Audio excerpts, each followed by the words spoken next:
how to fix PS5 FPS drop problem. So in the first step, just go to the settings, select the screen and video. On the video output, select resolution to automatic and 120 Hz output to automatic.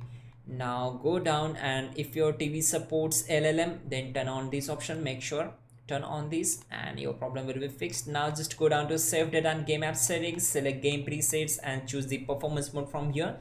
This is very important step to fix this issue. Now just go up and then select users and accounts, go down to other options and choose restore licenses and select restore. Wait for a few seconds to complete the process. Now go back to the main settings, and from the system choose HDMI on the right side. Enable all these three options one by one. And to fix the FPS drops problem or lag problem on your PS5 Pro, go to the network, select the settings and choose the setup internet connection. Make sure press option button from the controller on your internet connections to access the advanced settings. Now select the DNS settings and change it to manual to access the primary DNS and secondary DNS. So for the primary DNS, add here 1.1.1.1, and to the secondary DNS, add here 1.0.0.1.